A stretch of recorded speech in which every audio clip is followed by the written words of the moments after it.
गुरु भक्ति योग केवल बुद्धिमान व्यक्ति के रूप में एक व्यक्ति की कोई अहमियत नहीं है।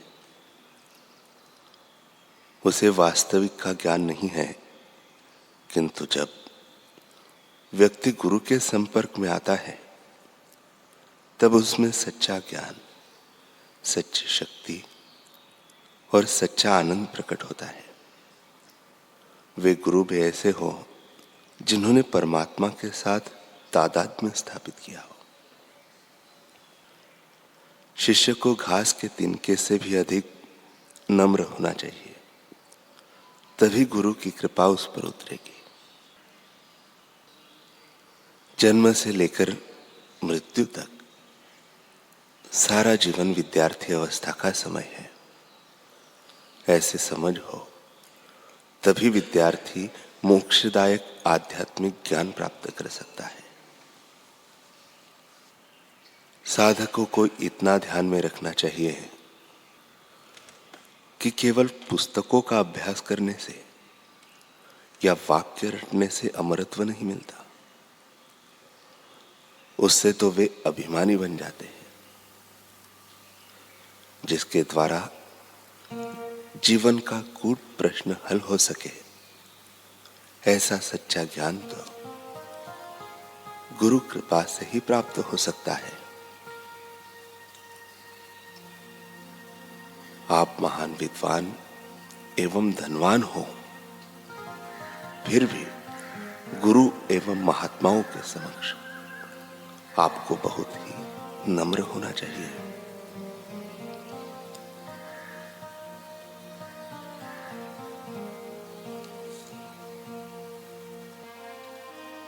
ओछड़ा बुंदेलखंड के राजपुरोहित पंडित सुमोखन शर्मा की धर्मपत्नी ने एक पुत्र रत्न को जन्म दिया, जिसका नाम हरिदास रखा गया। ये पिता की मृत्यु के बाद ओछड़ा नरेश मधुकर शाह के राजपुरोहित हुए। इन्हें वाद विवाद करके पंडितों को पराजित करने का शौक था। कहीं किसी विद्वान का नाम सुनते तो वह शास्त्रार्थ करने पहुंच जाते। एक बार वे शास्त्रार्थ करने काशी पहुंचे। वहां के विद्वानों से इनकी शास्त्र चर्चा हुई और उसमें ये विजयी हुए। एक रात इनको स्वप्न में एक साधु ने पूछा, विद्या की पूर्णता कब है? इन्होंने स्वप्न में उत्तर दिया, सत्य को जानकर प्राप्त करने योग्य पदार्थ को प्राप्त करने में है।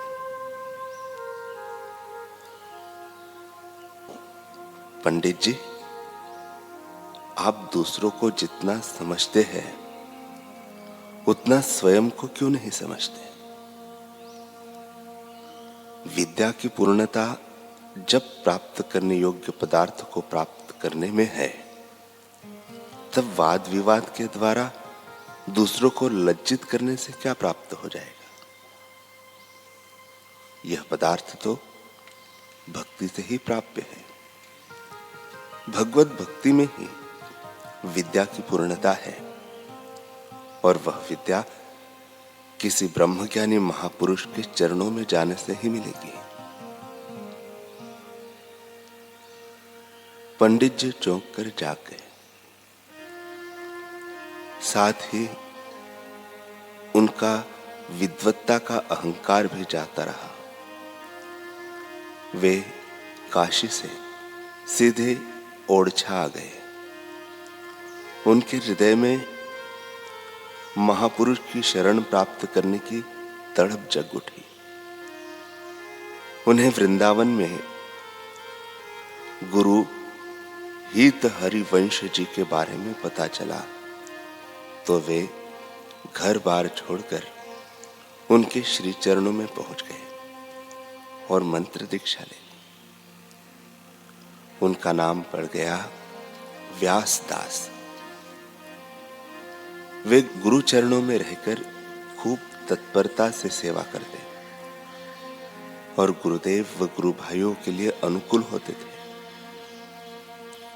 झूठ, कपट, संसारी वासनाओं वाले मलिन साधकों को उनके आचरण से मलिनता छोड़ने की प्रेरणा मिलती। हर साधक अपनी मलिनता जानता है। झूठ, कपट, बेईमानी यह ईश्वर से दूर करने वाली मलिनता है। निर्मल मन जन सो मोहि पावा, मोहि कपट छल छिद्र न भावा। मानो रामायण में उल्लेखित राम जी की यह पंक्ति उनके जीवन में ऊंचा स्थान पाती थी। जब ओरछा नरेश को उनका पता चला तो उन्हें बुलाने के लिए अपने मंत्री को वृंदावन भेजा। मंत्री ने बहुत आग्रह किया, परंतु गुरुद्वार छोड़ना उन्होंने स्वीकार नहीं किया। जब मंत्री ने उनके गुरुदेव से प्रार्थना की और उन्होंने स्वीकृति दे दी, उस समय व्यासदास जी यमुना में स्नान के लिए गए थे। उनको इस बात का पता चला तो वे असमंजस में पड़ गए। वे गुरु चरणों को छोड़कर जाना नहीं चाहते थे और उन्हें गुरु आज्ञा की अवहेलना भी नहीं करनी थी। अब क्या करें? आखिर उन्हें एक युक्ति सूझी और वे झाड़ियों में छिप गए।